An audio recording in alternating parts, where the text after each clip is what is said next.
Olá, começa agora a série Origens, 6 temas especiais, começando por Origens do Universo. Depois veremos origem da vida, origem dos dinossauros, origem do ser humano, origem da ciência e origem da palavra. Hoje estudaremos Origens do Universo. Um livro publicado por Richard Panek, intitulado The 4% Universe. Nesse livro o autor diz que tudo que nós conhecemos em termos de física, astrofísica, enfim, tudo que conhecemos do universo se resume a 4%. Mesmo assim, nesses 4% existem inúmeras hipóteses, teorias, ideias a respeito da origem e do fim do universo. Existem teorias que falam que o universo pode ser, na verdade, vários, ou a teoria do multiverso, dos universos múltiplos, não é? Há aqueles que sustentam que o universo poderia ser eterno, sem começo, nem fim. No entanto, a Bíblia, que para muitos é realmente a revelação de Deus à humanidade, ela começa em seu primeiro livro, primeiro capítulo, primeiro versículo, fazendo uma afirmação muito clara e muito contundente. Ela diz: no princípio, criou Deus os céus e a terra. Portanto, para a Bíblia, para aqueles que creem na Bíblia, o universo teve um começo. E um outro texto que está lá no último livro da Bíblia, Apocalipse 14, versos 6 e 7, nós lemos o seguinte: vi outro anjo voando pelo meio do céu, tendo um evangelho eterno para pregar aos que se assentam sobre a terra, e a cada nação, tribo, língua e povo, dizendo em grande voz: temei a Deus e dá-lhe glória, pois é chegada a hora do seu juízo, e adorai aquele que fez o céu, a terra, o mar e as fontes das águas. Portanto, de acordo com a Bíblia, Deus, ele é o Criador. O primeiro livro dela afirma isso. O último livro dela também afirma isso. Ela começa e termina dizendo que Deus é o Criador. Portanto, se ele criou, o universo, segundo essa concepção, tem um começo, tem um início. Apocalipse 3,14 também diz o seguinte: ao anjo da igreja de Laodiceia escreve: essas coisas diz o Amém, a testemunha fiel e verdadeira, o princípio da criação de Deus. Esse texto, Apocalipse 3 e seguintes, ele mostra aquela visão de João a respeito das 7 igrejas. Os estudiosos de profecias, os teólogos, entendem que essas 7 igrejas representam 7 períodos pelos quais a igreja cristã passaria.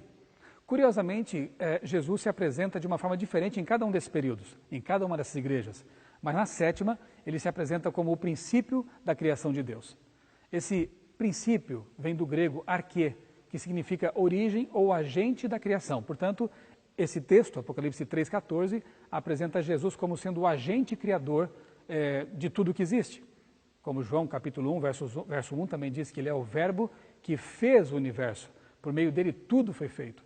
Então, mais uma vez, vemos um texto que afirma claramente que Deus, na pessoa de Cristo, é o Criador do universo.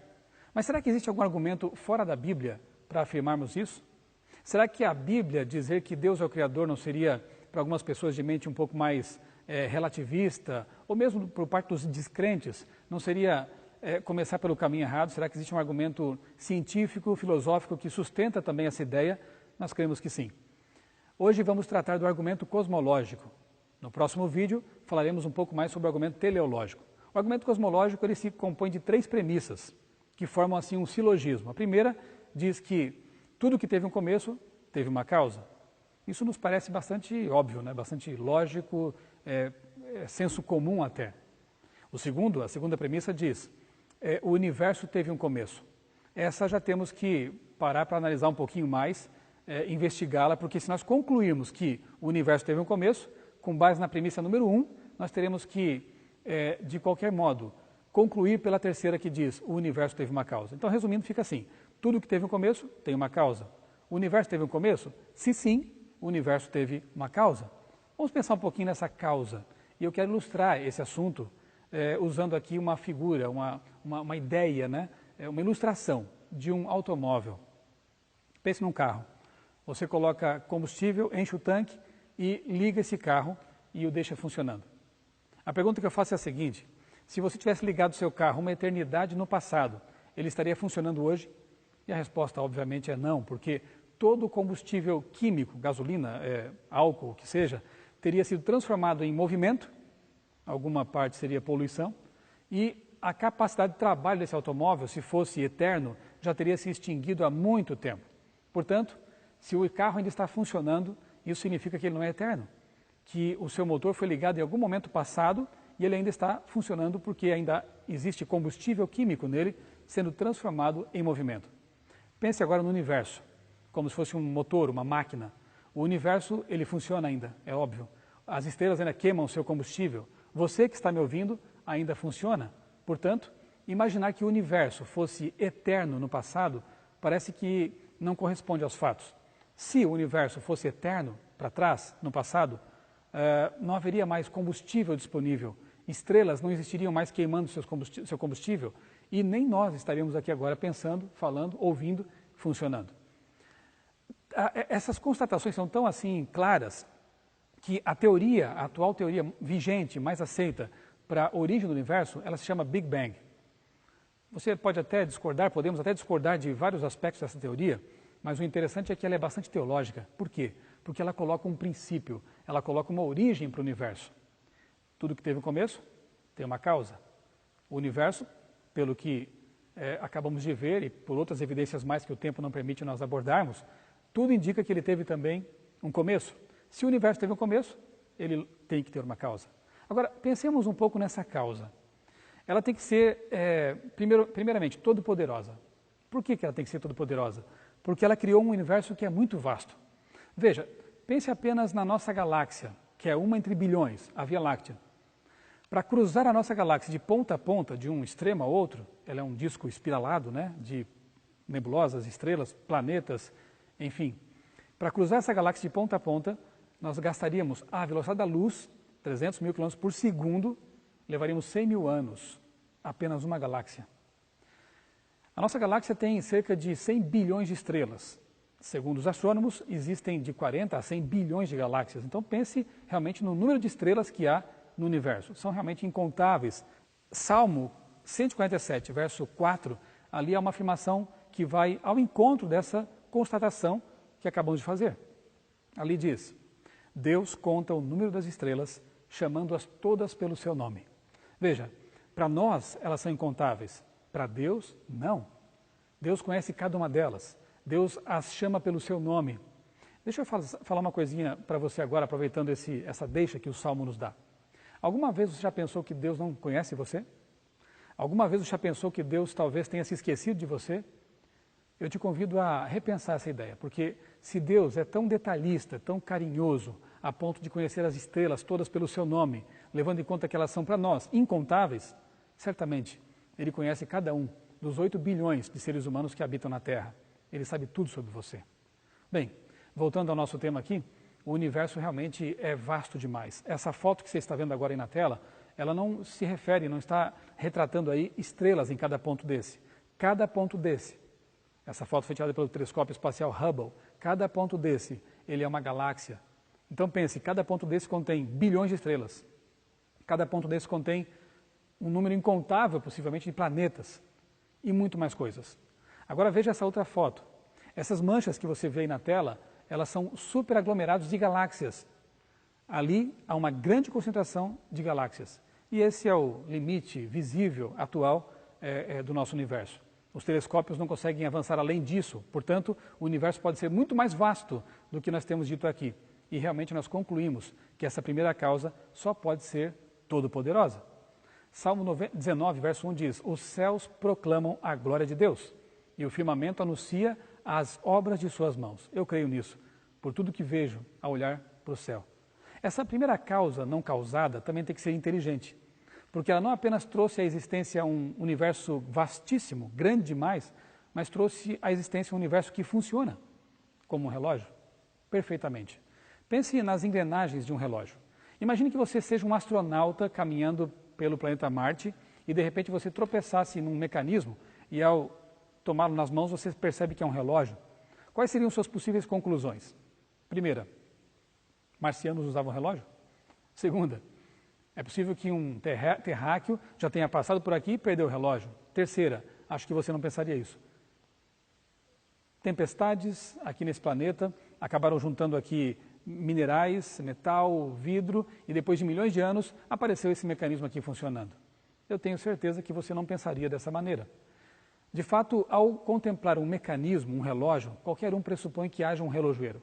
Qualquer um pressupõe que, se existe algo que revela design inteligente, uma intenção, isso pressupõe realmente uma função e logo uma intenção de alguém que tenha criado essa função. O universo é assim. O sistema solar é um relógio.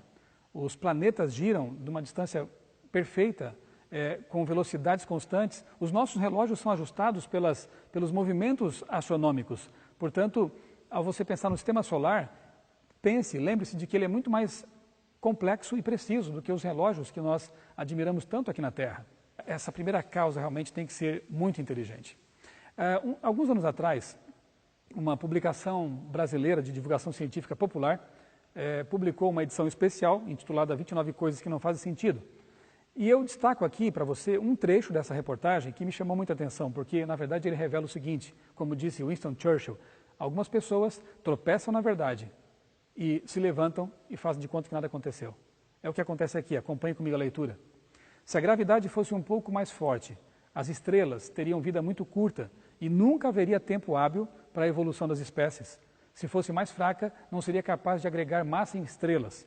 E a atração mútua entre elétrons e prótons? Se fosse diferente do que não existiriam átomos estáveis. São parâmetros que, devidamente ajustados, tornaram o universo um lugar habitável. A pergunta que não quer calar: quem ou o que fez essa tunagem ou regulagem do cosmos lá no começo de todas as coisas? Sabe, no parágrafo seguinte, eles não respondem à pergunta, eles mudam de assunto. Então é um típico caso de tropeçar na verdade, levantar-se, sacudir a poeira e fingir que nada aconteceu. Essa é a grande pergunta: quem fez um universo tão regulado, tão perfeito, regido por constantes tão finamente ajustadas? Essa primeira causa só pode ser realmente muito inteligente. Mas tem mais. Essa primeira causa ela tem que ser imaterial, além do espaço, e atemporal. Por quê? Porque ela criou o tempo, o espaço e a matéria. E, finalmente, essa primeira causa tem que ser pessoal. Por que ela tem que ser uma pessoa? Porque energia, porque algo impessoal não escolhe criar alguma coisa.